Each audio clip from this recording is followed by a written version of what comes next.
Hot అంశాలపై debate news బెంచ్కి స్వాగతం. అమరావతి, హైదరాబాద్ ఈ రెండు తెలుగు రాష్ట్రాలే. ఒకప్పుడు అంతా ఒకటే పార్ట్. ఇప్పుడు ఈ రెండు వేరు పడ్డాక అమరావతి రాజధాని ఏర్పాటు వైపు రంగం సిద్ధమవుతుంటే, మరోవైపు హైదరాబాద్లో గతంలో ఉన్నటువంటి హైటెక్ సిటీ కాకుండా కొత్త మార్గాల్ని ఎంచుకుంటూ రేవంత్ రెడ్డి ప్రకటించిన తర్వాతన రియల్ ఎస్టేట్ మారిపోయింది. హైదరాబాద్ నుంచి అంతా ఆంధ్రాకి తరలొచ్చేస్తున్నారన్న ఒక ప్రచారం నడుస్తుంది. దాంతో స్వయంగా రేవంత్ రెడ్డే లేదు హైదరాబాద్ బాగా డెవలప్ అవుతుంది అని చెప్పుకొస్తున్నారు. వాస్తవంగా డెవలప్మెంట్ అంటే మన తెలుగు రాష్ట్రాల్లో పదం రియల్ ఎస్టేట్ రేట్లు పెరగడం. రియల్ ఎస్టేట్ రేట్లు ఎలా ఉన్నాయి? ఆంధ్రప్రదేశ్కి హైదరాబాద్ నుండి పెట్టుబడులు తరలి వస్తున్నాయా? అదే సందర్భంలో హైదరాబాద్ విస్తరణ దిశగా అడుగులు వేస్తున్నటువంటి రేవంత్ రెడ్డి సక్సెస్ అవుతారా? ఈ అంశానికి సంబంధించి మనతో మాట్లాడేందుకు senior most journalist Rajeshwar Sharma గారు లైన్లో సిద్ధంగా ఉన్నారు. నమస్తే అండి శర్మ గారు. నమస్తే సాయి గారు, ఎలా ఉన్నారు? బాగున్నాను. ఏంటి హైదరాబాద్లో ఇప్పుడు రేవంత్ రెడ్డి ఇంతకుముందు ఆ ఫార్మాసిటీ ఇది క్లోజ్ చేసిన తర్వాత రియల్ ఎస్టేట్ పడిపోయింది అంటున్నారు, వాస్తవేనా? అంటే మనం దీని గురించి మాట్లాడుకోవడానికి ముందు మనం ఎలక్షన్ ఇయర్ కి సంబంధించి మాట్లాడుకోవాలంటే లాస్ట్ ఇయర్ 2023 ఎప్పుడైతే ఆ ఎలక్షన్ మూడ్ క్రియేట్ అయిందో తెలంగాణకు సంబంధించి సెప్టెంబర్ నుంచే కొద్దిగా రియల్ ఎస్టేట్ స్తబ్దుగా మారిన పరిస్థితి. అంటే ఎన్నికలు ఎప్పుడొచ్చినా కూడా అలాంటి పరిస్థితి ఉంటుంది బికాస్ ఆఫ్ మెనీ రీజన్స్. అంటే ఎక్కువగా మనకు తెలియంది కాదు, రియల్ ఎస్టేట్ అంటే బ్లాక్ మనీ సర్క్యులేట్ అవుతుంటుంది, ప్రభుత్వ రేట్లకి ఒరిజినల్ మార్కెట్ వాల్యూకి అంతరం చాలా ఉంటుంది. కాబట్టి ఆ అంతరాన్ని బ్లాక్ లో తీసుకెళ్ళడానికి ప్రయత్నం చేస్తుంటారు. అది క్యారీ చేయడం కొద్దిగా ఇబ్బందికరమైన పరిస్థితులు ఉంటాయి. కాబట్టి కొద్దిగా ఎలక్షన్ ఇయర్ రాగానే కొద్దిగా స్తబ్దుగా మారుతుంది. అట్ ద సేమ్ టైం వచ్చే ప్రభుత్వాలు ఎలాంటి విధానాలను టేకప్ చేస్తాయనేది కూడా కొద్దిగా ఇంపాక్ట్ చేస్తాయి. అలాంటి పరిస్థితి తెలంగాణలో కూడా ఏర్పడింది. ఆ తర్వాత ఎప్పుడైతే రేవంత్ రెడ్డి ముఖ్యమంత్రిగా వచ్చిన తర్వాత ఆయన ఒక అనూహ్యంగా కేసీఆర్ ఫార్మాసిటీ పేరిట ఒక 13,000 ఎకరాలు ముచ్చర్ల ఏరియాలో తీసుకున్నారు మహేశ్వరం వైపు. అది సేకరించిన తర్వాత సరే సేకరణలో ఎట్లాంటి అవకతవకలు జరిగాయి అవన్నీ పక్కన పెడితే ఇప్పుడు అవి ప్రస్తుతం ఆయన రాగానే నేను ఫార్మాసిటీని స్క్రాప్ చేస్తున్నాను అని చెప్పడం, ఆ తర్వాత రియల్ ఎస్టేట్ రంగానికి బూస్ట్ ఇచ్చే రకంగా అంటే దాన్ని ప్రోత్సహించే రకంగా ఎట్లాంటివి ప్రకటించకపోవడం, ఇది కొనసాగుతున్న సందర్భంలోనే మళ్ళీ లోక్సభ ఎన్నికలు.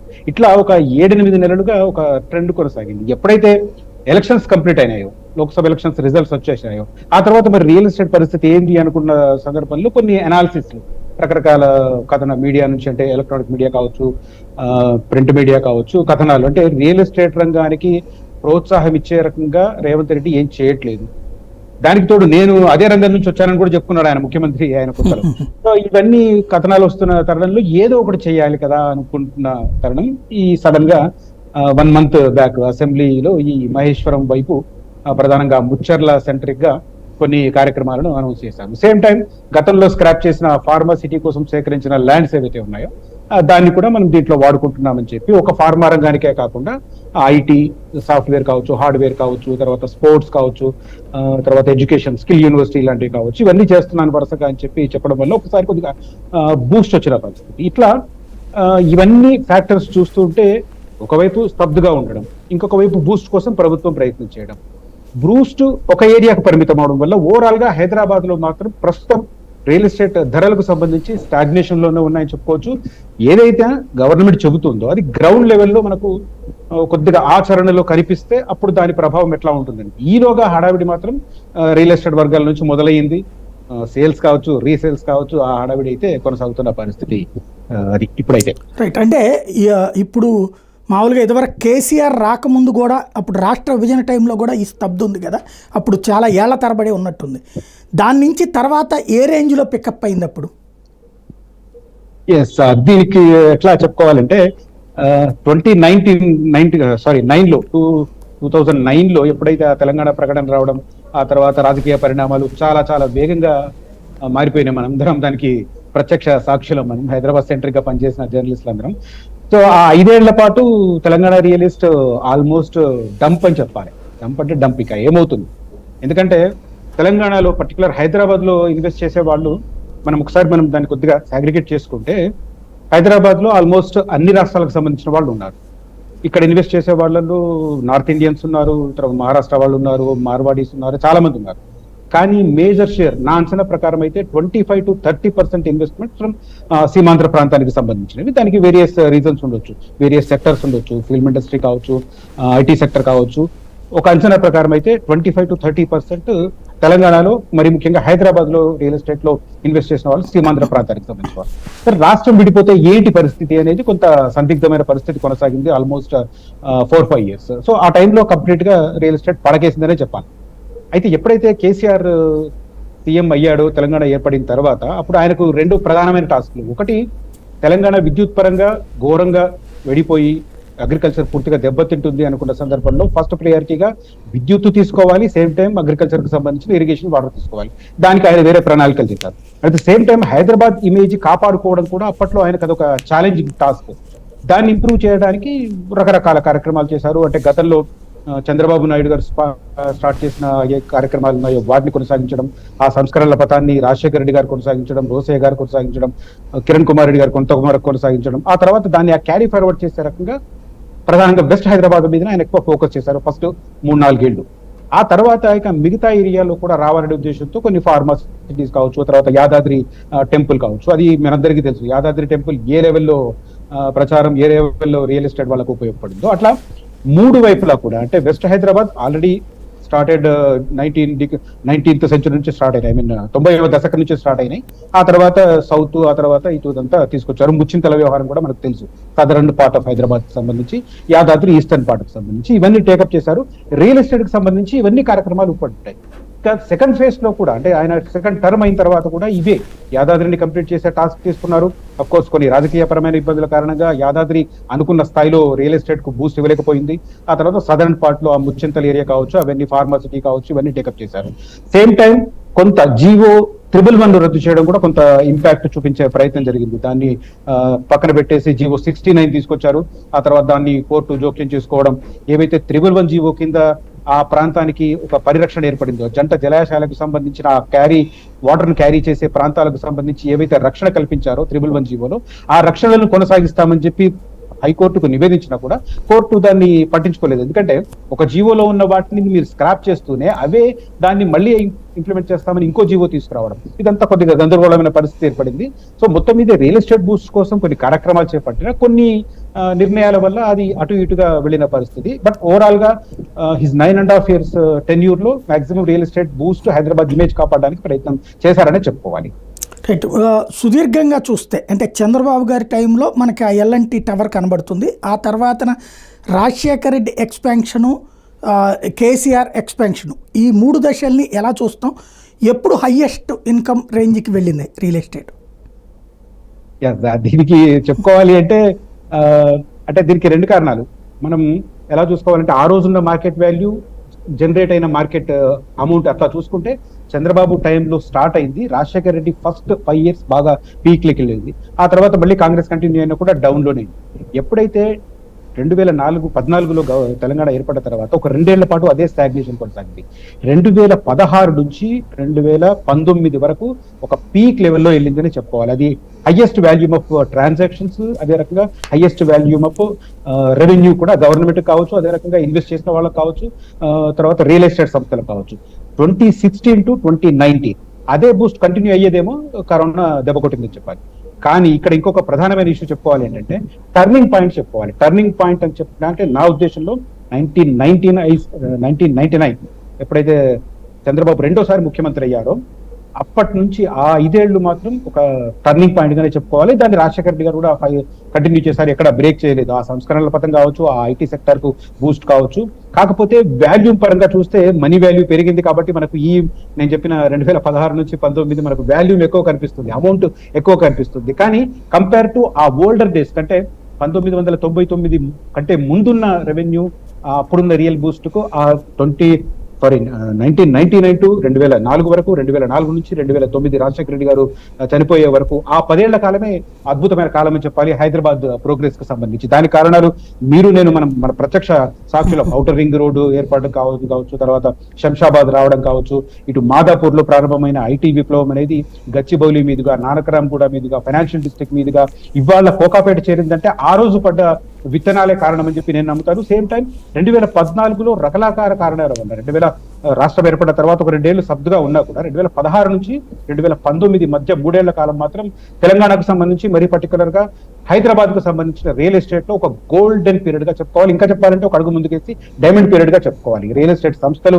అద్భుతంగా సంపాదించాయి, గవర్నమెంట్ కు రెవెన్యూ జనరేట్ అయింది. At the same time Hyderabad ఒక కాస్మోపాలిటన్ సిటీ, ఒక రూపురేఖలను సంతరించుకొని మనకు మైండ్ స్పేస్ లాంటి ఏరియాస్ కావచ్చు, ఇంకా ముందుకెళ్తే మనం రాత్రులు వెళ్తే అదొక అమెరికా లాంటి ప్రపంచంలాగా మనకు కనిపిస్తుంది. సో నా దృష్టిలో 2016 నుంచి 2019 వరకు ఒక గోల్డెన్ ఎరాగా నేను చెప్తాను రియల్ ఎస్టేట్ హైదరాబాద్ కు సంబంధించి. ఇప్పుడు దానికి బీజం మాత్రం 1999 నుంచి 2009 మధ్య పడిందనే చెప్పాలి. రైట్. ఇప్పుడు చూస్తే దాదాపుగా మళ్ళీ ఎక్స్పాన్షన్ మాదాపూర్ నుంచి అటు పక్కన ఔటర్ రింగ్ రోడ్ వైపుకే వెళ్తున్నట్టుంది కదా విపరీతంగా. అంటే ఇప్పుడు మనం హైదరాబాద్ జియోగ్రాఫికల్ స్ట్రక్చర్ ఒకసారి దృష్టిలో పెట్టుకోవాలి. ఇప్పుడు గచ్చిబౌలి నుంచి అంటే మాదాపూర్ తర్వాత ఐటీ సంస్థలన్నీ మైండ్ స్పేస్ గచ్చిబౌలి వైపు వెళ్తుంటే రెసిడెన్షియల్ వచ్చి ఇటు కొండాపూర్ నుంచి ఇటు మియాపూర్ చందానగర్ వైపు వెళ్ళిన పరిస్థితి. అంటే ఆ ఐటీ సెక్టర్ మీద డిపెండ్ అయిన వాళ్ళకు రెసిడెన్షియల్ ఏరియాస్ అటువైపు అయ్యాయి. ఎప్పుడైతే ఇది నానకరం కూడా దాటి ఫైనాన్షియల్ డిస్ట్రిక్ట్ వైపు వెళ్ళిందో ఇటు ప్యారలల్ గా మణికొండ నార్సింగి ఏరియా వరకు ఎక్స్పెండ్ అయ్యింది, అటువైపు కొనసాగిన పరిస్థితి. కానీ ఆ తర్వాతే ముందుకెళ్లే పరిస్థితి లేదు. ఎందుకంటే 111 జీవో వస్తుంది, గండిపేట జలాశయానికి సంబంధించిన క్యాచ్మెంట్ ఏరియా వస్తుంది. సో అక్కడ కన్స్ట్రక్షన్స్ కూడా ఇబ్బంది, ల్యాండ్ పరంగా కూడా బ్లాక్ సాయిల్ ఉంటుంది. కాబట్టి అటువైపు టర్న్ తీసుకోకుండా ఇటు కొల్లూరు ఇటువైపు వెళ్ళిన పరిస్థితి, కొల్లూరు వైపు మోకిల వైపు వెళ్ళిన పరిస్థితి. ఇక అది ఎక్స్టెండ్ ఆల్మోస్ట్ మనకు సంగారెడ్డి దాకా ఎక్స్టార్ట్ అయిపోయింది. సో ఇక స్కోప్ లేదు. దానివల్ల ఇంకెటువైపు ఛాన్స్ ఉంది అని అంటే సౌత్ వైపు చూస్తే ఎయిర్పోర్ట్ దగ్గర ఉన్న ప్లేసెస్ కావాలి. ఎయిర్పోర్ట్ దగ్గర ఏమున్నాయి? ఎయిర్పోర్ట్ తర్వాత ఔటర్ రింగ్ రోడ్, ఆ తర్వాత మనకు ఏరో సిటీ కోసమే ఒక 200 ఎకరాలు రిజర్వ్ చేసిన పరిస్థితి. అంటే ఎయిర్పోర్ట్ కు సంబంధించిన అథారిటీ అంటే జిఎంఆర్ ఏదైతే కన్స్ట్రక్షన్ కంపెనీ ఉందో ఆ కంపెనీతో కలిసి డెవలప్ చేయాల్సిన అథారిటీ కొంత రిజర్వ్ చేశారు. ఇక ఆ తర్వాత మొదలైన తిమ్మాపూర్ నుంచి స్టార్ట్ అవుతుంది. మళ్ళీ తిమ్మాపూర్, నందిగామ, పొత్తూరు, షాద్నగర్ అటువైపు డిస్టెన్స్ ఎక్కువ అవుతుంది. ఎందుకంటే ఈ గ్యాప్ అంతా ఫుల్ఫిల్ చేసి వెళ్ళాలి. కాబట్టి ఇక దగ్గరలో ఎయిర్పోర్ట్ కు ఎయిర్ డిస్టెన్స్ లో ఉన్నది అంటే 10 కిలోమీటర్లు 15 కిలోమీటర్లు రేడియస్ లో ఉన్నవి ఏవి అని అనుకుంటే ఇటు పక్కగా ఏది శ్రీశైలం రోడ్ వైపు. ఇప్పుడు ఈ ప్రభుత్వం శ్రీశైలం వైపు దృష్టి పెట్టడానికి ప్రధానమైన కారణం అదే. మహేశ్వరం ఇప్పుడే కాదు, ఆల్మోస్ట్ 15 సంవత్సరాల నుంచి కూడా because of various reasons, main గా అప్పట్లో హోమ్ మినిస్టర్ గా పనిచేసిన సబితా రెడ్డి వల్ల కావచ్చు, రకరకాల కారణాలు కావచ్చు, మహేశ్వరం ఏరియా కొద్దిగా విల్లాల పరంగా మొదటి నుంచి కూడా ఒక లెవెల్లోనే ఉంది రియల్ ఎస్టేట్. ఇప్పుడు ఆయన దాంట్లో కొన్ని చెప్పక తప్పదు, కొన్ని నిష్ఠూర సత్యాలు ఉంటాయి. ఎట్లా అంటే రేవంత్ రెడ్డికి సంబంధించిన బంధుగణం కావచ్చు, అదంతా ముచ్చర్ల వైపు అటువైపు ఉన్నారు. కాబట్టి వాళ్లకు సంబంధించిన ల్యాండ్ వాల్యూ పెరగడానికని ఇప్పుడు ఆ ప్రయత్నం చేస్తున్నట్టుగా అనిపిస్తుంది. దానికి సంబంధించిన అభిప్రాయాలు వేరే ఉన్నా కూడా ఓవరాల్ గా మహేశ్వరం నుంచి కందుకూరులో ఒక పెద్ద పవర్ గ్రిడ్ ఏర్పాటు అవుతుంది. 765/440 kV మెగావాట్ తో ఇండియాలో బిగ్గెస్ట్ పవర్ గ్రిడ్ అది అక్కడ ఏర్పాటు కాబోతుంది. అది ఒక పెద్ద డెవలప్మెంట్. ఇక ఆ తర్వాత ముచ్చర్ల ఏరియాలో మనం ఇందాక చెప్పుకున్నట్టుగా artificial intelligence city, skill university, international cricket stadium ఇవన్నీ అక్కడ మన బేగర్ కంచి ఆ ఏరియాలో కన్స్ట్రక్ట్ చేయడానికి రంగం సిద్ధమవుతుంది. ఇది ఇప్పుడు కొత్తగా గేమ్ చేంజర్ అని చెప్పొచ్చు. ఎందుకంటే మనకి ఇందాక అమెరికా టూర్ లో కూడా రేవంత్ రెడ్డి చెప్పుకుంటూ వచ్చారు, అది ఒక ఫ్యూచర్ సిటీగా డెవలప్ చేయబోతున్నారని. బట్ 4 years టర్మ్ అనేది మరి ఏ మేరకు సాధ్యాలు అనేది మనం అనలైజ్ చేసుకోవాల్సిన పరిస్థితి. అదే ఇక్కడ ప్రధాన సమస్య అదే వస్తుంది. అంటే చంద్రబాబు గారి టైంలో మొదట్లో Ramoji film city route, Secunderabad route ఫ్లైఓవర్లు ఆ పక్కకి వెళ్ళింది. ఆ తర్వాత మాదాపూర్ పెట్టాక ఊరంతా ఇటుకే పికప్ అయింది. అటు రూట్ అయితే అక్కడే స్ట్రక్ అయిపోయింది. ఇప్పుడు ఇటు ముచ్చర్ల వైపుకి వెళ్తున్నారు. ఇది గందరగోళం అవ్వదా రియల్ ఎస్టేట్లో? ఖచ్చితంగా అవుతుంది. అంటే కన్ఫ్యూజన్ క్రియేట్ అయింది ఆల్రెడీ మార్కెట్ వర్గాల్లో, దానికి సంబంధించిన కనిపిస్తున్నాయి. ఇప్పుడు చాలా మందితో మాట్లాడుతూ ఉంటే వాళ్ళు ఇవన్నీ సాధ్యమా? ఇప్పుడు యాక్చువల్ గా మనందరికీ తెలుసు మాదాపూర్ ఐటీ టవర్స్ కు బీజం పడింది 1997లో. ఆ తర్వాత అదొక కార్యరూపం దాల్చడానికి, ఆ ఏరియా ఎక్స్పాండ్ అవ్వడానికి ఒక ఓవర్ ద పీరియడ్ అవన్నీ డెవలప్ అవుతూ వచ్చాయి. ఇవాళ ఆ లెవెల్కి వెళ్ళిందంటే మనకు వెనక్కి తిరిగి చూస్తే ఒక 25-26 సంవత్సరాల డెవలప్మెంట్ కనిపిస్తుంది. బట్ ఇవాళ 4 years లోనే ముచ్చర్ల దాకా విస్తరణ, అక్కడికి ఒక మెట్రో రైలు వేయడము, ఇవన్నీ చెప్తున్నారంటే కొంతమేరకు ఇది అంటే నా దృష్టిలో అయితే 70-30 అని చెప్పుకోవాలి. అంటే 70% సాధ్యం కాదనే చెప్పాలి. 30% పాలకులకు తలుచుకుంటే ఏమంటారు, రాజులు తలుచుకుంటే దెబ్బల పొదవ అన్నట్టుగా ఫండ్స్ ఉన్నాయి చేతిలో, చేద్దామని అనుకున్నప్పుడు ఇంటర్నేషనల్ కనుక ఫండ్స్ కనుక వస్తే అది కావచ్చు. ఇక్కడ 2 issues చెప్పుకోవాలి. ఒకటి ఓవర్ ద పీరియడ్ డెవలప్ అయ్యే revenues, at the same time fast గా జరిగే కన్స్ట్రక్షన్. 20 ఏళ్ల కుందున్న కన్స్ట్రక్షన్ టెక్నాలజీ వేరు, ఇవాళ కంపెనీలు అడాప్ట్ చేసుకుంటున్న కన్స్ట్రక్షన్ టెక్నాలజీ వేరు. ఒకవేళ నిజంగానే ఆ పెట్టుబడులు వస్తున్నాయి అని అనుకుంటే సమయం సరిపోతుంది. కానీ ఆ మేరకు జరుగుతుందా లేదా అన్నది డౌట్. ఎందుకంటే రాజకీయ పరంగా ఎప్పుడు ఏదైనా జరగవచ్చు. గతంలో పాలకులు సింగిల్ పార్టీ సింగిల్ లీడర్షిప్ ఉన్న టైంలోనే కొన్ని కార్యక్రమాలు లేట్ గా జరిగినాయి. ఇవాళ ఒక పెద్ద పార్టీ, మల్టిపుల్ ఆప్షన్స్ ఉన్న పార్టీ కాబట్టి ఎప్పుడు ఏదైనా జరగవచ్చు. పాలకులు మారితే పరిణామాలు కూడా అంతే వేగంగా మారచ్చు. బట్ అల్టిమేట్ గా ప్రభుత్వం తలుచుకుంటే మాత్రం పాసిబిలిటీ. ఎందుకంటే ఆ లెక్కలు ఏదైతే రిక్వైర్మెంట్ అమౌంట్ కనిపిస్తుందో అది సాధ్యమయ్యే అమౌంట్. కమిట్మెంట్ అదే లెవెల్లో కొనసాగితే సాధ్యం కూడా అవుతుంది. ఇప్పుడు ఈ డైరెక్ట్ రూట్లో చూస్తే మాదాపూర్ అంటే లెఫ్ట్కి వెళ్తుంది, మన కుకట్పల్లి నుంచి అటు పక్కన మియాపూరు లేకపోతే తర్వాత నెక్స్ట్ వచ్చేటటువంటి ఆ రూట్లలోకి క్లోజ్ అయిపోయినట్టేనా అటు? అంటే సాధ్యం, అక్కడ ఎక్స్పాన్షన్ కి స్కోప్ తక్కువ. అంటే మీకు తెలియదు కాదు సాయి గారు, ఇప్పుడు ఒకప్పుడు పటాన్ చెరువు అనేది ఒక ఇండస్ట్రియల్ సెంటర్. దాని కారణంగా కొన్ని దశాబ్దాల తరబడి అక్కడ ఈ కాలుష్యం పేరుకుపోయిన పరిస్థితి. దాన్ని దృష్టిలో పెట్టుకొని ఒక పెరి అర్బన్ ఏరియా సెక్టర్స్ అన్ని అక్కడ కొంత డివైడ్ చేశారు. అంటే అన్ని రెసిడెన్షియల్ జోన్లు కావు, కొన్ని పెరి అర్బన్ ఏరియాస్ ఉంటాయి. పెరి అర్బన్ ఏరియాస్ అంటే ఫర్ ఎగ్జాంపుల్ నేను ఒక 200 గజాలు కొన్నాను. 200 గజాల్లో నేను కంప్లీట్ ఇల్లు కట్టుకోలేదు. దాంట్లో 50 గజాలు అంటే 25% లోనే ఇల్లు కట్టుకొని మిగతా 75% నేను ఓపెన్ గా పెట్టుకోవాల్సిన పరిస్థితి. దాంట్లో గ్రీనరీ డెవలప్ చేయాల్సిన పరిస్థితి. అట్లాంటి ఏరియాస్ అక్కడికి ఎక్స్పాండ్ అయిపోయింది. సో అది ఒక పీక్ లెవెల్కి వెళ్ళిపోయిన పరిస్థితి. ఇక మీరు ఇందాక అన్న పరిస్థితి చూస్తే ఇటు కొల్లూరు, కోకాపేట, మోకేలా ఇటువైపు వెళుతుంటే అక్కడ జైలశాలకు సంబంధించిన ఏరియాస్ ఉంటాయి. ఆ తర్వాత మళ్ళీ శంకర్పల్లి దాటి ముందుకెళ్లాల్సిన పరిస్థితి. సో మాక్సిమం ఎక్స్ట్రాక్ట్ అయిపోయింది. ఇంకా ముందుకెళ్తే అటవీ ప్రాంతం వస్తుంది, మళ్ళీ ఎక్స్పాన్షన్ కి స్కోప్ తక్కువ. సో ఇప్పుడు స్కోప్ ఉన్నదల్లా సౌత్ వైపు ఉంది కాబట్టి వెళ్ళడానికి ప్లాన్ చేస్తున్నట్టుగా కనిపిస్తుంది. ఓవరాల్ గా రకరకాల ఈక్వేషన్స్, అవైలబిలిటీ ఆఫ్ ల్యాండ్స్. ఇక్కడ ఇంకొక మ్యాటర్ చెప్పుకోవాలి. ఇప్పుడు 13,000 ఎకరాలు కేసీఆర్ గవర్నమెంట్ తీసుకున్నా, ఇప్పుడు లేటెస్ట్ గా మళ్ళీ 30,000 ఎకరాలు సేకరించడానికి ఈ గవర్నమెంట్ కూడా రెడీ అవుతుంది. ఎక్కడ నుంచి? ఔటర్ రింగ్ రోడ్ నుంచి స్టార్ట్ అయితే మహేశ్వరం వైపు నుంచి ఆల్మోస్ట్ అమన్గల్ దాకా ఎక్కడెక్కడైతే ప్రైవేట్ ల్యాండ్స్ ఉన్నాయో వాటిని ఒక 30,000 ఎకరాలు తీసుకోవాలని, వాటిని కూడా ఈ ఐటీ కంపెనీస్ కి అప్పగించాలని చెప్పి ఆలోచన చేస్తున్నట్టుగా కనిపిస్తుంది. సో అది ఎట్లా ఉంటుంది అనేది కూడా చూడాలి. దానికి ఒక కొత్త టెక్నిక్ కూడా అడాప్ట్ చేస్తున్నారంట. ఎవరైతే లాండ్ పూలింగ్ కు సిద్ధమై ముందుకు వస్తారో వాళ్ళకి స్పెషల్ గిఫ్ట్స్ కూడా ఇస్తున్నట్టు గవర్నమెంట్. చూడాలి ఏ మేరకు సాధ్యమవుతుందో. బట్ నా దృష్టిలో వెస్ట్ హైదరాబాద్ ఆల్మోస్ట్ ఎగ్జాస్ట్ అయిపోయింది. ఇక మిగిలింది సౌత్ అండ్ ఈస్ట్ వైపు ఎక్కువగా స్కోప్ ఉన్నట్టుగా కనిపిస్తుంది. ఇక్కడ మనం నార్త్ గురించి కూడా చెప్పుకుంటే, అంటే మీకు టైం ఉందంటే చెప్పండి. నార్త్ గురించి చెప్పుకోవాలి. యాక్చువల్ గా నార్త్ సైడ్ మనకు కరీంనగర్ అండ్ నాగ్పూర్ హైవేస్ కనిపిస్తాయి. నిజామాబాద్ వైపు వెళ్ళేది ఒకటి అండ్ కరీంనగర్ రాజీవ్ రహదారి. దీంట్లో మరి గతంలో పాలకులు ఇంట్రెస్ట్ గా చూపించలేకపోవడం కారణం కావచ్చు, కానీ రోడ్ కనెక్టివిటీ, అదే రకంగా రక్షణ భూములు ఉండడం, ఇవన్నీ కారణాల వల్ల అటువైపు స్కోప్ కొద్దిగా తగ్గింది. ఇప్పుడు మరి ఈ గవర్నమెంట్ అటువైపు కూడా కొద్దిగా బూస్ట్ చెప్తున్నట్టుగా ఉంది, కానీ గ్రౌండ్ లెవెల్లో మాత్రం ఏం కనిపించట్లేదు. గ్రౌండ్ లెవెల్లో కనిపిస్తున్న రియల్ ఎస్టేట్ హంగామా కావచ్చు, కొంత కార్యాచరణ ఇటు సౌత్ వైపు అని చెప్పుకోవాలి. రైట్. ఒక ప్రధానమైంది, ఇప్పుడు మొట్టమొదట్లో చంద్రబాబు గారు ఉన్నప్పుడు రామోజీ ఫిలిం సిటీ రూట్లోకి తీసుకెళ్లారు, ఫ్లైఓవర్లు కానీ అదంతా. బట్ ఆ తర్వాత ఆర్ఎఫ్సి అక్కడ ఆ ప్రాంతం అంతా చూస్తే ఇప్పటికీ బోల్డ్ అంత ఖాళీగా ఉంటుంది. ఇదివరకు మనకు మొట్టమొదటి డెవలప్మెంట్ అంతా విజయవాడ టు హైదరాబాద్ వచ్చే రూట్లో, ఎల్బీ నగరు ఆ రూట్లో కనబడుతూ ఉండేది. ఇప్పుడు అటు రూట్ని అసలు ఈ ప్రభుత్వాలు ఏఈ కూడా ఆ తర్వాత ఎందుకని పట్టించుకోవట్లేదు? అంటే మనకు ఒక సామెత ఉంది, మర్రి చెట్టు కింద ఇంకేది పెరగదు అని. ఒకే చెట్లు పెరగదు. రకంగా రామోజీ ఫిల్మ్ సిటీ అన్డౌట్లెడ్లీ ఇట్స్ ఒక మణికిరీటం ఆఫ్ హైదరాబాద్, నో డౌట్. కానీ ఆ రామోజీ ఫిల్మ్ సిటీ అనేది ఒక పెద్ద మర్రి వృక్షం. ఆయన ఫస్ట్ లో 2,200 ఎకరాల్లో ఆర్ఎఫ్సి స్టార్ట్ చేశారు. ఆ తర్వాత దాన్ని ఎక్స్టెండ్ చేసుకుంటూ 4,000 ఎకరాల దాకా తీసుకెళ్లారు. అయిన తర్వాత కూడా దానికి బౌండరీ వేసేసి అవతల వైపు కూడా బిట్స్ దొరికితే, అంటే 5 ఎకరాలు 10 ఎకరాలు 20 ఎకరాలు దొరికితే అక్కడ కూడా బిట్స్ తీసుకున్నారు. వాటికి కూడా ఒక కాంపౌండ్ వాలేసి పెట్టుకున్నారు. వాటిలో ఈ బాహుబలి 1, బాహుబలి 2, సాలార్ మూవీ ఇట్లాంటి వాటన్నిటికీ అక్కడ సెట్ చేశారు. ఇప్పుడు కూడా మనం అక్కడికి వెళ్తే, రామోజీ ఫిల్మ్ సిటీ చూడడానికి వెళ్తే ఆ బస్సులో అక్కడికి కూడా తీసుకెళ్లి చూపిస్తారు. ఇక్కడ అనుషారు బందీ చేసిన ప్లేసు, ఇక్కడ ప్రభాత్ రతన్ లాగిన టెంపుల్ ఇది అని చూపిస్తూ ఉంటారు. సో అవన్నీ ప్లేస్లు ఆయన ఆక్యుపైడ్. దాని వెనకాల ఉన్న ఏరియా ఆల్మోస్ట్ ఒక రియల్ ఎస్టేట్ పరంగా దెబ్బతిన్నదే అని చెప్పుకోవాలి. ఆ కోహెడా ఏరియా ఉంటుంది. కోహెడా అనేది ఒకప్పుడు చాలా బాగుండేది. సంగీ టెంపుల్ అయిన కొత్తలో కోహెడా రూట్ కు ఫుల్ డిమాండ్ ఉండింది.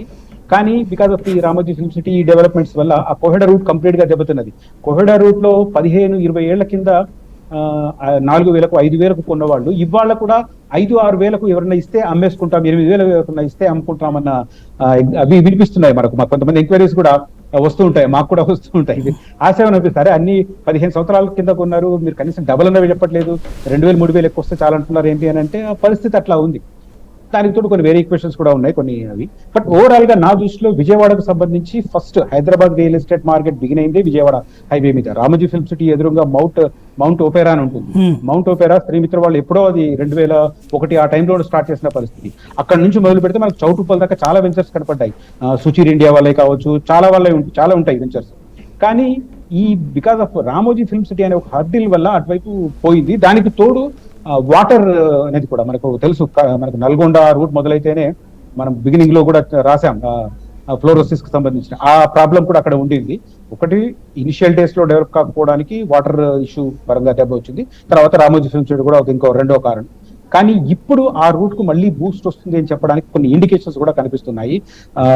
ప్రధానంగా హైదరాబాద్ నుంచి డైరెక్ట్ ట్రైన్ ఫెసిలిటీ కల్పించాలి అమరావతి గుండా విజయవాడకు అని చెప్పి చంద్రబాబు ఫస్ట్ టర్మ్ లో, రాష్ట్రం విడిపోయిన తర్వాత ఫస్ట్ టర్మ్ లో చాలా రోజులు డిమాండ్ చేశారు. కొంత పట్టాలెక్కుతున్న టైంలో ఆయన రాజకీయంగా బీజేపీతో విభజించి వెళ్ళిపోవడంతో అది ఆ కార్యక్రమం పక్కన పోయిన పరిస్థితి. ఇప్పుడు లేటెస్ట్ గా అది మళ్ళీ లైన్ లోకి వస్తుంది. ఒకవేళ అది లైన్ లోకి రావడం, దానికి తోడు ఈ ఎల్బీ నగర్ నుంచి మన హయత్ నగర్ వరకు మెట్రో సెకండ్ ఫేజ్ ఎక్స్పాండ్ చేయడం, దాన్ని పెద్దంబర్పేట వరకు కూడా ఎక్స్పాండ్ చేయాలని ఒక డిమాండ్ వినిపిస్తుంది. మరి గవర్నమెంట్ ఏ డెసిషన్ తీసుకుంటుందో. హయత్ నగర్ వరకు చేసినా కూడా ఆ తర్వాత నుంచి ఆల్మోస్ట్ మనకు పోచంపల్లి దాకా కూడా ఒక 6 ఫ్లైఓవర్స్ వస్తున్నాయి. సో ఫాస్టర్ గా మూవ్ అయ్యే ఛాన్స్ ఉంటుంది. కాబట్టి ఇప్పుడు మళ్ళీ విజయవాడ హైవే వైపు కూడా రైల్ భూమి రావడానికి సంకేతాలు కనిపిస్తున్నాయి. ఇప్పుడు అక్కడికి మంచినీళ్ళ ఫెసిలిటీ కూడా వచ్చినట్టుంది కదా నల్గొండకి. తర్వాత అంటే అదే నేను ఫస్ట్ మీకు ప్రస్తావించింది ఎర్లీ 2001 ఆ టైంలో. బట్ ఆ తర్వాత కృష్ణా వాటర్ తీసుకురావడం అవన్నీ ఆ సమస్య ఫుల్ఫిల్ అయిపోయింది. ఈవెన్ నల్గొండ డిస్ట్రిక్ట్ లో ఫ్లోరోసిస్ ఎఫెక్ట్ ఉన్న ప్లేస్ లో కూడా ఇప్పుడు కృష్ణా వాటర్ ఉన్నాయి. So they are also well, అంటే 100% ఫ్లోరోసిస్ ప్రాబ్లం పోయింది అన్నాడు. బట్ ఆల్మోస్ట్ 70-80% క్యూర్ అయిన పరిస్థితి. రైట్. ల్యాండ్స్ అటు రూట్ లో బాగానే ఉంటాయి కదా, అద్భుతంగా ఉంటాయి మనకు. ఆల్మోస్ట్ తక్కువ రేట్లోనే నార్కెట్పల్లి వరకు కూడా అదే ల్యాండ్ ప్రాబ్లం కూడా లేదు ఆ రూట్ లో. కానీ అసలు అటు దృష్టి పెట్టినట్లేదు. అంటే ఇప్పుడు ఇది కూడా హైవే కూడా వేస్తున్నట్టున్నారు కదా. ఇప్పుడు కొత్తగా ఇంకొక highway Hyderabad to Guntur route లోకి తీసుకొచ్చేటట్టు విజయవాడకి, అమరావతికి డైరెక్ట్ గా. అమరావతి 2 హైవేలు, ఒక రైల్వే లైన్. రైల్వే లైన్ అనేది చాలా క్రూషియల్, అంటే గేమ్ చేంజర్ అవుతుంది. ఎందుకంటే అది ప్యారలల్ గా ఇప్పుడున్న విజయవాడ హైవేకు ప్యారలల్ గా తీసుకెళ్లాలని ప్రయత్నం చేస్తున్నారు. ఇప్పటి వరకు లేదు. మన అందరికీ తెలిసిన ట్రెడిషనల్ రూట్ హైదరాబాద్ నుంచి కాజీపేట నుంచి విజయవాడ రావడం. సెకండ్ రూట్ వచ్చేసి ఇది నడికుడి రూట్ వచ్చిన తర్వాత. కానీ ట్రెడిషనల్ వే అనేది మనకు కాజీపేట నుంచి. బట్ ఇది కార్యరూపం దాలిస్తే హైదరాబాద్ టు డైరెక్ట్ అమరావతిని కనెక్ట్ చేస్తూ విజయవాడ వరకు కనుక లైన్ వేయగలిగితే అది డెఫినెట్ గా గేమ్ చేంజర్ అవుతుంది ఆ రూట్ కి. మీరు ఎందాక ల్యాండ్ అవైలబిలిటీ అన్నారు. ల్యాండ్ అవైలబిలిటీ అద్భుతంగా ఉంది. ఇప్పుడు దండుమల్కాపూర్ అని ఉంటుంది. దండుమల్కాపూర్ దగ్గర ఒక గ్రీన్ ఇండస్ట్రియల్ జోన్ పెట్టారు. అక్కడ ఇండియన్ ఆయిల్ వాళ్ళకి ల్యాండ్ అలొకేట్ చేశారు, వాళ్ళ డిపో సెంటర్ కి ఏర్పాటు చేసుకోవడానికి.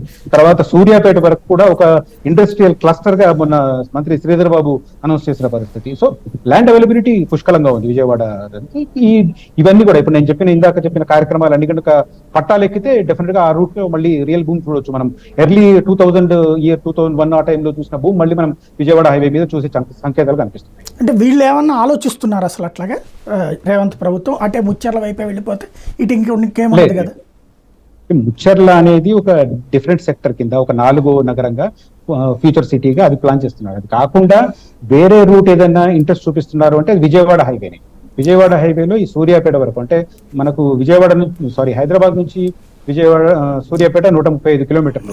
దీన్ని ఒక ఇండస్ట్రియల్ క్లస్టర్ గా డెవలప్ చేస్తామని చెప్పి అనౌన్స్ చేశారు. సో ఇండస్ట్రియల్ క్లస్టర్ గా తీసుకోవడం అంటే ప్రభుత్వ భూములు కావచ్చు లేదా ప్రైవేట్ ల్యాండ్ అక్విజిషన్ చేసి ఇండస్ట్రీస్ కు అలొకేట్ చేయడం, అది ఖచ్చితంగా ఒక రియల్ భూమి అవుతుంది. అంటే అట్లా డెవలప్ అవుతున్న కొద్దీ దానికి సంబంధించిన ఇంపాక్ట్ కనిపిస్తుంది. దానికి తోడు ఈ హైదరాబాద్ చుట్టూ రాబోతున్న రీజనల్ రింగ్ రోడ్ ఏదైతే ఉందో దానికి చౌటుప్పల్ దగ్గర రాబోతున్న ఇంటర్ ఎక్స్చేంజ్ చాలా బిగ్గెస్ట్ ఇంటర్ ఎక్స్చేంజ్ అవుతుంది. ఇది northern part of regional ring road and southern part of regional ring road కి అది ఒక కనెక్టింగ్ పాయింట్ అవుతుంది. ఖచ్చితంగా అది ఒక పెద్ద జంక్షన్ కాబట్టి దాని చుట్టుపక్కల ఒక 10-15 కిలోమీటర్స్ రేడియస్ లో ఒక చాలా పెద్ద ఇంపాక్ట్ ఉంటుంది దానికి సంబంధించి రియల్ ఎస్టేట్ పైన. ఈ ఇండస్ట్రియల్ కారిడార్ ఇప్పుడు నేను చెప్తున్న ఇంటర్ ఎక్స్చేంజ్ సెంటర్ చౌటుప్పల్ దగ్గర, అదే సందర్భంలో టేకప్ చేయబోతున్న ఈ మిగతా ఇష్యూస్ ఏవైతే ఉన్నాయో, ఇది 8 లైన్స్ టు 60 కిలోమీటర్స్ 8 లైన్స్ అవుతుంది విజయవాడ హైవే. అంటే విజయవాడ హైవే అని చెప్పుకోలేదు మనం, యాక్చువల్ గా Pune to Hyderabad to Vijayawada to Bandar వరకు ఉండే. సో అది అట్లా అవుతుంది, 8 లైన్స్ అవుతుంది. దాంతో పాటు ప్యారల్ గా ట్రైన్ కూడా అయితే ఇప్పుడు దానికి సంబంధించిన ఇంపాక్ట్ అలా ఉంటుందని చెప్పి అంచనా. ఇంకోటి అదేదో కొత్తగా డెవలప్మెంట్ అయితే ఉండదు కదా. అమరావతి టు హైదరాబాద్కి ఒక కొత్త రోడ్డు వేస్తారు, 74 కిలోమీటర్స్ తేడా వస్తుంది ఇప్పుడు ఉన్నటువంటి దాంతో కంపేర్ చేస్తాను అంటే అది ఎట్టించి వచ్చేటటువంటి అవకాశం ఉంది. అంటే దీనికి సంబంధించి ఇంతకు ముందు ఒక ఎక్సర్సైజ్ జరిగింది. మీకు కొంగరకలాన్ అనే ఐడియా ఉంటుంది కదా. కొంగరకలాన్ దగ్గర నుంచి స్టార్ట్ చేసి డైరెక్ట్ గా తీసుకెళ్లాలనే ఆలోచన ఉంది. బట్ అది నాకు తెలిసి అది కొద్దిగా టిపికలే. ఎందుకంటే ఫారెస్ట్ ల్యాండ్ ఎక్కువ ఎక్వైర్ చేయాల్సి ఉంటుంది. ఇక ఫారెస్ట్ ల్యాండ్ అంటే మనకు తెలుసు కదా, రకరకాల డిపార్ట్మెంట్స్ ఇన్వాల్వ్ అయి ఉంటాయి, అది కార్యరూపం దాల్చడానికి టైం పడుతుంది. అయితే అది కాకుండా ఇప్పుడు లేటెస్ట్ గా చెప్తున్నది ఏంటంటే నల్గొండ కంటే యువతలే ఒక డీవియేషన్ తీసుకొని, ఏది ఇప్పుడున్న హైవే పైన నల్గొండ కంటే యువతలో ఒక డీవియేషన్ తీసుకొని డైరెక్ట్ గా మిర్యాలగూడ నుంచి తీసుకెళ్లాలని చెప్పి ఒక ఆలోచన చేస్తున్నారు. బట్ అది very very very initial stage లో ఉంది. మనం దానికి సంబంధించి సమగ్రంగా ఏం చెప్పలేం. బట్ బేసిక్ ట్రయల్స్ అయితే నడుస్తున్నాయి, చర్చలు మాత్రమే. రైట్. హైదరాబాద్లో ఇందాక మీరు చెప్పినట్టుగానే 20-30% ఇన్వెస్టర్లు ఆంధ్ర వాళ్ళు ఉంటారు. ఇప్పుడు అమరావతి మళ్ళీ ఆల్రెడీ చంద్రబాబు గారు అధికారంలోకి వచ్చారు కాబట్టి ఆ ఇన్వెస్ట్మెంట్స్ అన్ని ఇటు షిఫ్ట్ అయిపోతున్నాయి. హైదరాబాద్లో ఈ కన్ఫ్యూజన్ వల్ల దెబ్బతింటున్నాయి అన్నది వాస్తవమేనా? నేను అనుకోను సాయి గారు. ఎందుకంటే ప్రధానంగా ఇప్పుడు 25-30% సీమాంధ్రకు సంబంధించిన ఇన్వెస్ట్మెంట్స్ హైదరాబాద్ లో ఉండొచ్చు. కాకపోతే అంత మంది పూర్తిగా డైవర్ట్ అవుతారని చెప్పి అయితే నేను అనుకోను. ఎందుకంటే వాళ్ళల్లో 2-3 ఫ్యాక్టర్స్ ఉంటాయి. కొంతమంది స్వల్పకాలంలోనే వాళ్ళు పెట్టిన ఇన్వెస్ట్మెంట్ కి అప్రిషియేషన్ రావాలని కోరుకుంటారు. అలాంటి వారు ఇప్పటికిప్పుడు అమరావతి వైపు టర్న్ అవ్వడం వల్ల అమరావతి ఫ్యూచర్ ఎలా ఉంటుంది అంటే, చంద్రబాబు గారు డెఫినెట్ గా so much committed, no doubt దాంట్లో. కానీ టర్మ్, దానికి సంబంధించి ఆయనకు ఉన్న టర్మ్ ఎంత, ఆయన దగ్గర ఉన్న ఫండ్స్ ఎంత, సేమ్ టైం సెంట్రల్ నుంచి ఏ మేరకు ఫండింగ్ వస్తుంది, తర్వాత గ్రౌండ్ అవడానికి టైం ఎంత పడుతుంది, ఇవన్నీ ఇంపాక్ట్ చూపిస్తాయి. అఫ్ కోర్స్ ఇప్పుడు ఈ 2-3 months లో డెవలప్మెంట్స్ మనకు చాలా ఫాస్ట్ గా కనిపిస్తున్నాయి. ఇదే స్పీడ్ కనుక కొనసాగితే డెఫినెట్ గా ఆయన అనుకున్నది మనకు 4 ఏళ్లలో చేసి చూపిస్తారు, అందులో నో డౌట్. మనం గత 30 సంవత్సరాల ఆయన పరిపాలన దక్షతను చూస్తే కూడా మనకు అర్థమవుతుంది. కానీ ప్రతిబంధకాలు కూడా ఉంటాయి. ప్రతిబంధకాలు ఉన్నప్పుడు అది ఓవర్ ద పీరియడ్ అవుతుందా, 4 ఏళ్లలో అవుతుందా, 5 ఏళ్లలో అవుతుందా, సో మేము ఇప్పుడు తీసుకెళ్లి డబ్బులు పెడితే 10 ఏళ్ల దాకా వెయిట్ చేయాలా, ఇట్లా మీమాంసకు గురయ్యే వాళ్ళు ఉంటారు. But at the same time ఒక సెంటిమెంట్ తో వెళ్ళి పెడుతున్న వారు కూడా పుష్కలంగా ఉన్నారు. కాబట్టి నేను అనుకుంటాను ఆ 25-30% లో ఒక 50-50 అట్లా ఉంటారు. కొంత ఓన్లీ మనీ కాదు, మాతృభూమి మీద మన కాంట్రిబ్యూషన్ ఉండాలి అని కోరుకున్న వాళ్ళు, అది 5 ఏళ్లకు కానీ 10 ఏళ్లకు కానీ ఫలితాలు ఇచ్చినా సరే అనుకున్న వాళ్ళు ఖచ్చితంగా అట్లాంటివి చూపిస్తున్నారు. అట్ ద సేమ్ టైం కొంతమంది అప్పర్ మిడిల్ క్లాస్ వాళ్ళు ఉంటారు, మేము అంతకాలం మేము ఓపికతో చూడలేము కాబట్టి మాకు తొందరగా అప్రిషియేషన్ రావాలి అనుకున్న వాళ్ళు ఉంటారు. బట్ ఓవరాల్ గా నా అంచనా అయితే ఒక 60% డైవర్ట్ అయ్యే సంకేతాలు కనిపిస్తున్నాయి. అదే రకంగా 40% ఈ హైదరాబాద్ లోనే కంటిన్యూ అయ్యే అవకాశాలు కనిపిస్తున్నాయి. మరి దాని ఇంపాక్ట్ హైదరాబాద్ రియల్ మీద ఉంటుందా అంటే నేను ఉండదనే చెప్తాను. ఎందుకంటే ఓన్లీ ఈ 60% పోవచ్చు, దాన్ని మనం ఓవరాల్ కంట్రిబ్యూషన్ లో చూసుకుంటే ఒక 10%. బట్ ఆ 10% కాంపెన్సేట్ చేయడానికి మిగతా స్టేట్స్ కి సంబంధించిన వాళ్ళు హైదరాబాద్ మీద చూస్తున్నారు. ఇన్ఫాక్ట్ ఈ రీసెంట్ డేస్ లో అంటే ఈ వెస్ట్ హైదరాబాద్ పర్టికులర్ గా చెప్పాలంటే ఇంటర్నేషనల్ ఇన్వెస్టర్స్ కూడా వస్తున్న పరిస్థితి. సో హైదరాబాద్ మీద అంత ఇంపాక్ట్ ఉంటుంది అని అనుకోను. బట్ వెళుతున్న వారిలో సంబంధించి మాత్రం కొంత ఒక 10-12% ఇన్వెస్ట్మెంట్ డైవర్ట్ అయ్యే సంకేతాలు అయితే కనిపిస్తున్నాయి. అంటే ఇక్కడ సాధారణంగా బాబు గారికి ఉన్నటువంటి రీచ్ ఎక్కువ, ఇంటర్నేషనల్గా ఉన్నటువంటి పలుకుబడేదంతా కూడా. దాంతోపాటు ఇప్పుడు ఈ కొత్త సంస్థలు ఏర్పాటయ్యే సిటీ వైపుకి, అంటే ఇప్పుడు హైదరాబాద్ వచ్చేటప్పటికి ఇప్పటికే ప్లేస్ ఫుల్లీ ఆక్యుపైడ్ అయిపోయింది. ఇప్పుడు కార్పొరేట్ కంపెనీలు, సాఫ్ట్వేర్ కంపెనీలు ఇట్లాంటి వాళ్ళు సెకండ్ గ్రేడ్ సిటీస్ కోసం చూస్తున్నారు. ఆ సెకండ్ గ్రేడ్ సిటీ కిందకి వచ్చేటప్పటికి ఇక్కడికి అమరావతికి వచ్చేస్తున్నారు వాళ్ళు అన్నటువంటిది ఒక చర్చ నడుస్తుంది. నేను దాంతో ఏకీభవించను. ఎందుకు అంటే సెకండ్ గ్రేడ్ అని మీరే అన్నారు, second and third grade cities అని. దాన్ని మనం కేటగిరీ చూసుకుంటే ఏం అవుతుంది మనకు ఇంటర్నేషనల్ గా, నేను రీసెంట్ కొన్ని ఆర్టికల్స్ చదివాను. ఇండియాలో second and third grade cities గా పరిగణించే వాటిల్లో మన తెలుగు రాష్ట్రాలకు సంబంధించి ఒక్క విశాఖపట్నం మాత్రమే ఉంది. ఈవెన్ తెలంగాణలో ఉన్న వరంగల్ కూడా లేదు. వరంగల్ కూడా థర్డ్ దాంట్లో కూడా లేదు. అంటే ఇంటర్నేషనల్ డెస్టినేషన్ చూసేది. బట్ లోకల్ గా ఉన్న వాళ్ళు మీరు అన్నట్టుగా మేము ఇక్కడ హైదరాబాద్ లో ఒక ఆర్గనైజేషన్, ఒక సంస్థ ఉన్నా కూడా మేము పార్లల్ గా అక్కడ సంస్థ పెట్టాలి, లోకల్ ఎంప్లాయ్మెంట్ క్రియేట్ చేయాలి, అట్లా అనుకునే సంస్థలు కూడా ఖచ్చితంగా ఉంటాయి. ఎందుకంటే because of many reasons Telugu fraternity across the globe IT sector లో ఇన్ఫ్లుయెన్షియల్ పర్సంటేజ్ ఉన్నారు.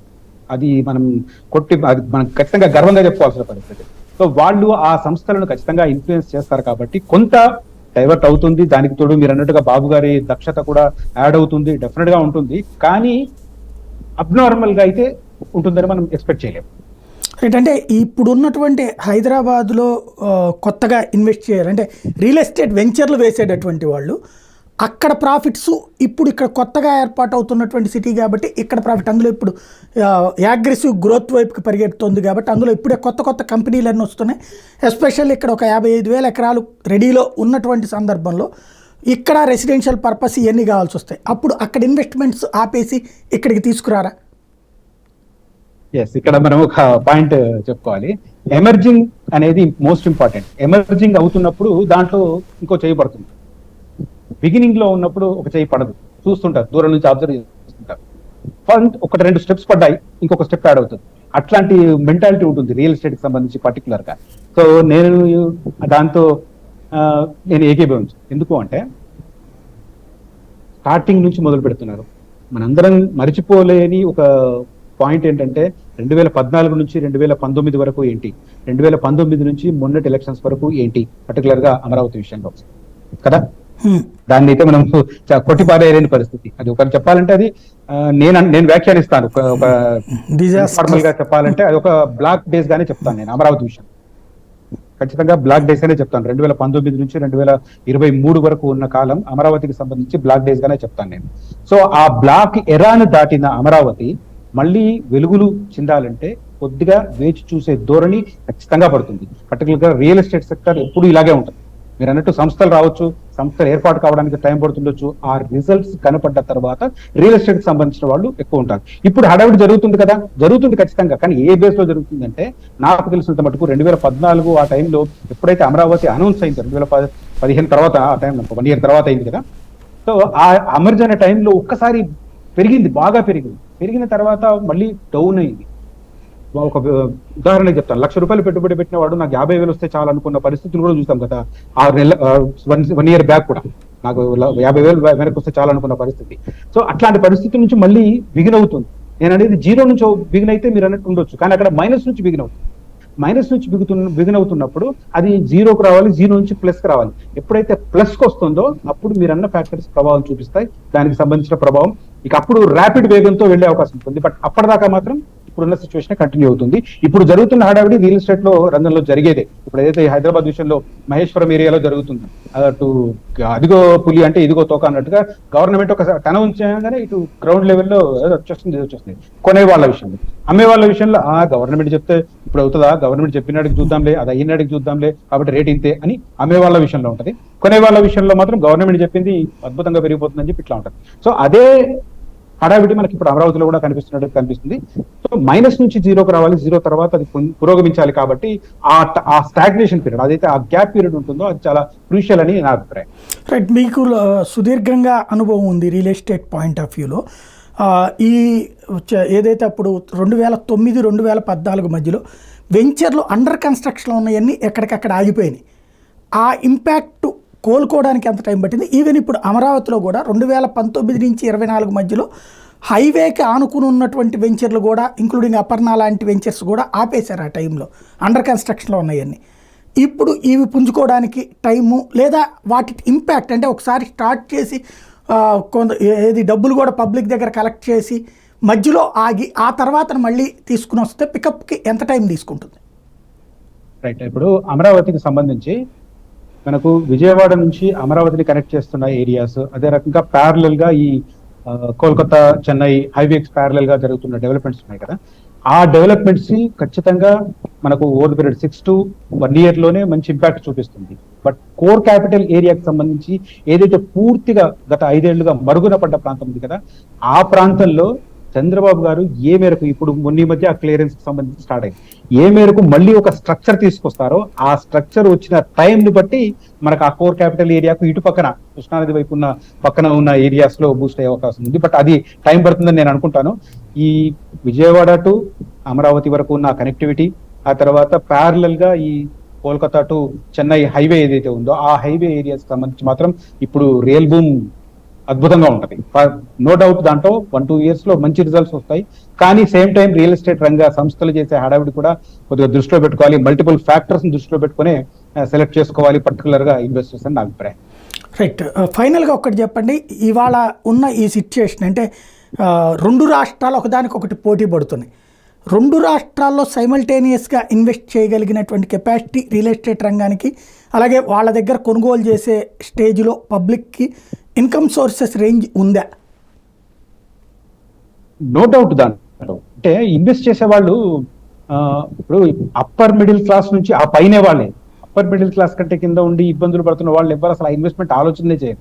ఎవరైతే ఫండ్స్ రిజర్వ్ గా ఉన్నారో వాళ్ళే ఎక్కువగా ఇన్వెస్ట్ చేస్తారు. అంటే అప్పర్ మిడిల్ క్లాస్ నుంచి ఆ పైన ఉండే ధనవంతులే ఇన్వెస్ట్మెంట్ వైపు చూస్తూ ఉంటారు, పర్టికులర్ గా రియల్ ఎస్టేట్ రంగానికి సంబంధించి. ఇది మీకు తెలుసు, నాకు తెలుసు. కానీ వేరియస్ రీజన్స్ మనకు 2000 సంవత్సరంలో ఉన్న ల్యాండ్ రేట్ కు ఇవాళ ఉన్న ల్యాండ్ రేట్ అటు ఆంధ్రప్రదేశ్ లో కావచ్చు, ఇటు తెలంగాణలో కావచ్చు, ఈవెన్ గ్రామీణ ప్రాంతాల్లో కావచ్చు, ల్యాండ్ రేట్లు చాలా చాలా పెరిగినాయి. పర్టికులర్ గా తెలంగాణలో మేము పుట్టిన టైంలో మా ఊర్లో ఉన్న 10-20 వేలకు లేని ఎకరం ఇవాళ అక్కడ 40-45 లక్షలు పలుకుతున్న పరిస్థితి. సో ల్యాండ్ వాల్యూ పెరగడం వల్ల ఆ ల్యాండ్ వాళ్ళ ఏది ఫాదర్స్ నుంచి వాళ్ళ పూర్వీకుల నుంచి వచ్చిన ల్యాండ్స్ ఏవైనా వాటికి సంబంధించిన అద్భుతంగా పెరిగిన పరిస్థితి. దానివల్లనే హైదరాబాద్ చుట్టుపక్కల చాలా చాలా చిన్న వర్గాలుగా ఉండి చాలా చాలా చాలా కష్టకాలం గడిపిన వాళ్ళు 80వ దశకంలో 90వ దశకంలో కష్టకాలం గడిపిన వాళ్ళు కూడా ఎప్పుడైతే ల్యాండ్ ఊరు పెరిగిందో వాళ్ళు దాన్ని ఉపయోగించుకొని దాన్ని ఇతరత్ర ఉపయోగించుకోవడానికి, ఇతరత్ర ఇన్వెస్ట్మెంట్ చేయడానికి సిద్ధమయ్యారు, రకరకాలుగా పెరిగారు. అలాంటి వాళ్ళు చాలా మంది ఉన్నారు. ఇటు రకరకాల కారణాల వల్ల గవర్నమెంట్ ఇప్పుడు కేసీఆర్ తన టెన్యూర్ లో 3 సార్లు ల్యాండ్ వాల్యూస్ పెంచారు, 2 సార్లు స్టాంప్ రిజిస్ట్రేషన్ ఛార్జీలు పెంచారు. సో అట్లా ల్యాండ్ వాల్యూస్ పెరగడం వల్ల దాన్ని ఇతరత్ర ఇన్వెస్ట్ చేయగలిగిన వాళ్ళ కెపాసిటీ పెరిగింది. కాబట్టి దాని విషయంలో నాకైతే డౌటే లేదు. ఎగువ మధ్య తరగతి నుంచి ఆ పైన ఉన్న వాళ్ళు, అదే రకంగా పూర్వీకుల నుంచి ఆస్తిపాస్తులు సంపాదించుకున్న వాళ్ళు, అదే సందర్భంలో ఫారిన్ కంట్రీస్కి వెళ్ళి ఇన్వెస్ట్మెంట్ మీద ఇంట్రెస్ట్ చూపిస్తున్న వాళ్ళు, ఇట్లాంటి వాళ్ళు పుష్కలంగా ఉన్నారు. కాబట్టి అటు ఆంధ్రప్రదేశ్ లో జరిగే డెవలప్మెంట్స్ కావచ్చు, ఇటు తెలంగాణలో జరిగే డెవలప్మెంట్స్ కావచ్చు, రియల్ ఎస్టేట్ కి సంబంధించి ఎన్ని కొత్త వెంచర్లు వేసినా, ఎన్ని రకరకాల ఇవి అంటే ఇప్పుడు రకరకాలంటే ఐ మీన్ ప్లాట్లు కావచ్చు, గెటెడ్ కమ్యూనిటీస్ కావచ్చు, గెటెడ్ కమ్యూనిటీ విల్లాస్ కావచ్చు, ఫామ్ ల్యాండ్స్ కావచ్చు, ఫామ్ హౌస్ ప్లాట్లు కావచ్చు, ఓపెన్ ల్యాండ్స్ కావచ్చు, ఏది చేసినా కూడా ఏదో ఒక దాన్ని వాళ్ళ తమ ఇష్టానికి అనుగుణంగా ఇన్వెస్ట్ చేసే అభీష్టం కలిగిన వాళ్ళు ఉన్నారు. సేమ్ టైం కెపాసిటీ కలిగిన వాళ్ళు కూడా చాలా మంది ఉన్నారు. సో రియల్ ఎస్టేట్ కి సంబంధించి ఇది మార్కెట్ ఇంకా ఎక్స్పాండ్ అవుతుంది, కానీ ఇన్వెస్టర్లు దొరకరు అన్న ప్రసక్తి రానే రాదని నా అభిప్రాయం. థ్యాంక్ యూ వెరీ మచ్ అండి. ఇది పరిస్థితి. హైదరాబాద్, అమరావతి ఈ రెండింటి మధ్యన పోటీ ప్రారంభమైంది. అయితే రియల్ ఎస్టేట్ పరంగా 2 ప్రాంతాలు ఎదగడానికి అవకాశం ఉంది, కాస్త ముందు కాస్త వెనక. అదే సందర్భంలో భవిష్యత్ రాజకీయం దీంతో ముడిపడి ఉంటుంది. But at the same time అటు పక్కన హైదరాబాదు ఎక్స్పాన్షన్ అవుతుంది, ఇటు అమరావతి భూమిలోకి బూస్ట్లోకి వస్తుంది.